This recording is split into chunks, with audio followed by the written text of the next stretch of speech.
আমাৰ শিৱসাগৰৰ মানুহবিলাকৰ চৰাইদেউৰ মানুহবিলাকৰ যোৰহাটৰ মানুহবিলাকৰ খেতিটো কমপ্লিট শেষ ছাৰ দোকান পোহাৰ শিৱসাগৰ টাউনৰ ভিতৰত ছাৰ এক কঁকাল পানী নদীৰ দৰে বৈ আছে ছাৰ দোকান পোহাৰবিলাক ছাৰ কমপ্লিট শেষ হৈ গ'ল ব্যৱসায়ী প্ৰতি ছাৰ 2 মিনিট ছাৰ ছাৰ এইটো আলোচনা নকৰিলে ছাৰ এইটো আলোচনা নকৰিলে মই ভাবোঁ যে সদন আদৰোৱা কৰি ৰ'ব ছাৰ দুৰ্যোগ ফ্লাইটটো মই বানপানীটোৰ কথা কোৱা নাই ছাৰ মই নিদিব পাৰিলোহেঁতেন মোকতো বিশ্বাসঘাতকতা কৰিলে তেতিয়া আৰু মোক ৰঞ্জিত দাসক কোৱা নাই এইটো অধ্যক্ষক বিশ্বাসঘাতকতা কৰিছে এইটো ক'লে আপুনি বিষয়টোতো ক'লে মানে জিলাৰ কিয় এই আলোচনাটো হোৱা উচিত ছাৰ মই আপোনালোকে নিশ্চয় দেখিছে যে 24 ঘণ্টা শিৱসাগৰত এইকেইদিন ঘূৰি আছোঁ ছাৰ আৰু তাৰ মাজেদি তাৰ মাজেদি ছাৰ কালি ৰাতি মই এই কাৰণে ইয়ালৈ আহিছোঁ সদনলৈ যে আমাৰ সদনত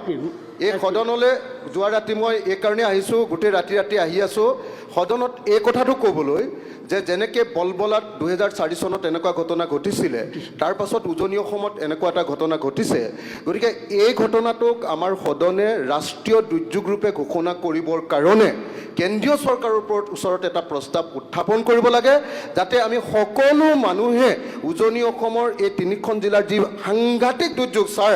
মই দুৰ্যোগটোৰ বিষয়ে 2 মিনিট নক'লে এই সদন আধৰুৱা হৈ ৰ'ব গতিকে ছাৰ মই আপোনাক ক'ব খুজিছোঁ যে মানুহৰ অৱস্থা ছাৰ কেনেকুৱা হৈছে এই মাত্ৰ মই নাজিৰাৰ MLAৰ লগত কথা পাতিছিলোঁ ময়ূৰ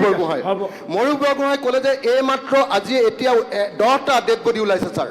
এই মাত্ৰ 10টা ডেড বডি কালিলৈকে তেওঁৰ ময়ূৰ বৰগোহাঁইৰ সমষ্টিত 18টা ডেড বডি ওলাইছিলে ছাৰ আজি আকৌ 10টা মুঠতে এতিয়া অকল নাজিৰাত ছাৰ ডেড বডি ওলাইছে 28টা আৰু তাৰে অকল বিহুপুৰ পঞ্চায়তত কমেও 100জন মানুহ ছাৰ সন্ধানীৰ হৈ আছে ছাৰ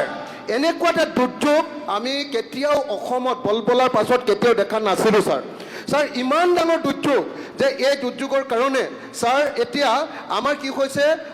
আমাৰ শিৱসাগৰৰ মানুহবিলাকৰ চৰাইদেউৰ মানুহবিলাকৰ যোৰহাটৰ মানুহবিলাকৰ খেতিটো কমপ্লিট শেষ ছাৰ দোকান পোহাৰ শিৱসাগৰ টাউনৰ ভিতৰত ছাৰ এক কঁকাল পানী নদীৰ দৰে বৈ আছে ছাৰ দোকান পোহাৰবিলাক ছাৰ কমপ্লিট শেষ হৈ গ'ল ব্যৱসায়ী প্ৰতি ছাৰ 2 মিনিট ছাৰ এইটো আলোচনা নকৰিলে ছাৰ এইটো আলোচনা নকৰিলে মই ভাবোঁ যে সদন আধৰুৱা কৰি ৰ'ব ছাৰ দুৰ্যোগ ফ্লাইটটো মই বানপানীটোৰ কথা কোৱা নাই ছাৰ ফ্লাইটটো মানুহৰ যিটো দুৰ্দশা হৈছে ছাৰ ব্যৱসায়ী প্ৰতিষ্ঠানবিলাক ছাৰ মোক বিশ্বাসঘাতকতা নকৰিব হয় ছাৰ আপুনি খন্তেকত আহি পেলাই মোক 2 মিনিটৰ কথা কৈছে যাৰ কাৰণে আপোনাক 2 মিনিট মই ক'ব দিলোঁ আৰু 2 মিনিট এটা 44 ছেকেণ্ড নাই জানো মোক আৰু 2 মিনিট ছাৰ মেইন কথাকেইটা আপোনাৰ কথা উজনি অসমৰ বানপানীক সন্মান জনাই পেলাই আপোনাৰ 2 মিনিটৰ কথাটো মই ৰাখিছোঁ 2 মিনিট দিয়ক মোৰ আপুনি বিশ্বাসঘাতক হিচাপে মানুহৰ সমস্যাৰ আপুনি বিশ্বাসঘাতক নহ'ব কাৰণ কিয় মই আপোনাক সুবিধা দিয়াৰ সকলো বিধায়কক অনুৰোধ জনাইছোঁ মই হাত জোৰ কৰি ছাৰ অনুৰোধ জনাইছোঁ ছাৰ মই হাত জোৰ কৰি অনুৰোধ জনাইছোঁ মোক 2 মিনিট সময় দিয়ক আৰু ছাৰ 2 মিনিট হাত জোৰ কৰি ছাৰ 2 মিনিট হাত জোৰ কৰি সভাস্থগিত প্ৰস্তাৱ আনিছিলে সেই প্ৰস্তাৱটো মই আজি অগ্ৰাহ্য কৰিছোঁ কাৰণ যোৱাকালি কংগ্ৰেছ দলেও অনুৰূপভাৱে এনেকুৱা সভাস্থগিত প্ৰস্তাৱ আনিছিলে আৰু অগ্ৰাহ্য কাৰণটো এইটোৱে যে যিহেতু আমাৰ দাবী মঞ্জুৰীসমূহৰ ভোটদানৰ বাবে নিৰ্ধাৰিত দিনকেইটাৰ বাদে পৰৱৰ্তী সময়ত এই বিষয় লৈ পেলাই আলোচনা কৰিব পাৰি কিন্তু আমাৰ বিধানসভাৰ যি কাৰ্য পৰিচালনাৰ নিয়মাৱলীৰ 144 নং নিয়মৰ 2 নং উপনিয়ম মতে আমাৰ স্পষ্ট ৰূপত বাৰণ কৰা আছে গতিকে বাজেটৰ সময়ত আপোনাৰ এই বিষয়টো আমি আলোচনা কৰিব নোৱাৰিম আপোনাৰ সভাস্থগিত প্ৰস্তাৱটো যোৱাকালি যেনেকুৱাকৈ অগ্ৰাহ্য কৰা হৈছিলে কংগ্ৰেছ দলৰ আজিও আপোনাৰ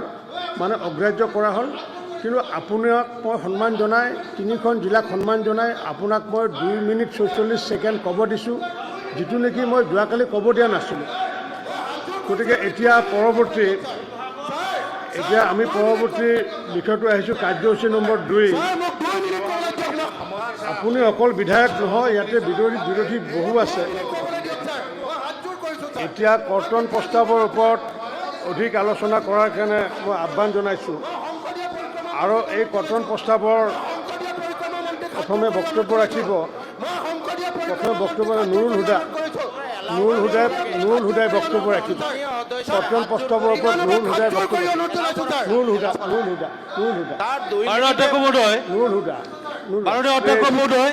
প্লিজ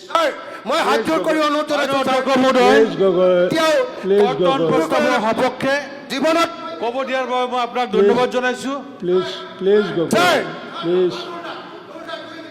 প্লিজ গগৈ উল্টা প্লিজ মই ছাৰ আপোনাক হাতযোৰ কৰি 2 মিনিটৰ কাৰণে অনুৰোধ জনাইছোঁ ছাৰ মই জীৱনত কাকো হাতযোৰ কৰা নাই মই সংসদীয় পৰিক্ৰমা মন্ত্ৰী আৰু নুৰ হুদা এইটো অকল আপোনাৰ বিষয় নহয় আমাৰো বিষয় অনুৰোধ জনাইছোঁ আপুনি বেলেগ ডিভাইচত আনিব অনুৰোধ নুৰ হুদা অধ্যক্ষ মহোদয় মই খাৰিজ কৰিছোঁ নুৰ হুদা ক'বলৈ দিয়ক অধ্যক্ষ মহোদয় ছাৰ 2 মিনিট ক'লে আপুনি 2 মিনিট 46 ছেকেণ্ড ক'লে আপুনি তাৰে 2 মিনিট 46 ছেকেণ্ড ক'লে আপুনি নুৰ হুদা কণ্টিনিউ অধ্যক্ষ মহোদয় বিধায়ক নাই নাই মই আমি কালি এইটো প্ৰতিবাদ কৰিছোঁ কালি পাৰ্লামেণ্ট এফেয়াৰ্ছ মিনিষ্টাৰে কালি দিছে গতিকে কালি আলোচনা হৈ গৈছে মই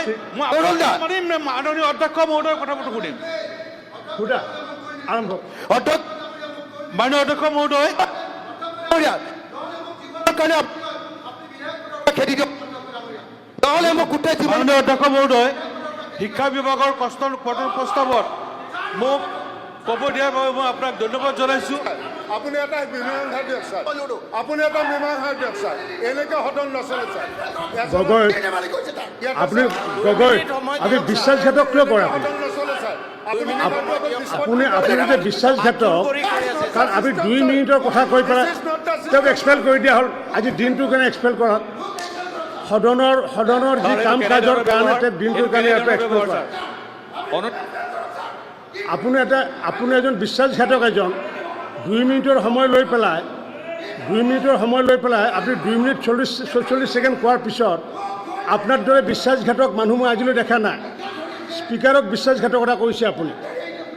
এজন স্পীকাৰক বিশ্বাসঘাতকতা কৰিছে আপুনি মাননীয় অধ্যক্ষ মহোদয় ঠিক আছে, please. মই আপোনাক এটা অনুৰোধ কৰিব খুজিছোঁ আপুনি ছাৰ আমাৰ সদনৰ গাৰ্জেন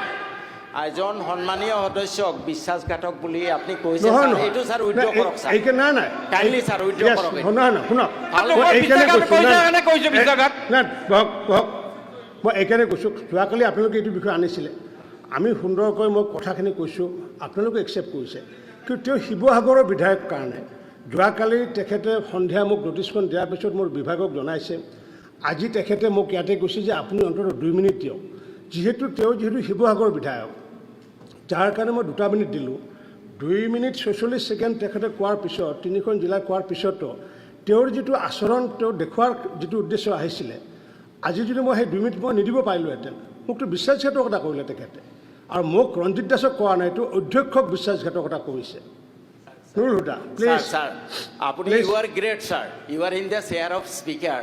নাই, আপুনি চব কৰিব আজি পাৰে আপোনালোকক মৰম কৰিবলৈ গৈ পেলাই বিশ্বাসঘাতক তেওঁৰ শব্দটো যদি ছাৰ অভিনয় উইথড্ৰ যদি আমি কৰক। চাবলগীয়া তেওঁ হয় এজন সন্মানীয় সদস্য ছাৰ সন্মানীয় তেখেতে মই আজি আপোনাক অনুৰোধ কৰিছোঁ, ঠিক ছাৰ। আছে আপোনাৰ আপোনাক অনুৰোধ মই কৰিছোঁ। আপোনাৰ অনুৰোধটো ছাৰ। মই অগ্ৰাহ্য কৰিছোঁ প্লিজ আপোনাৰ অনুৰোধটো মই অগ্ৰাহ্য কৰিছোঁ নুৰ হুদা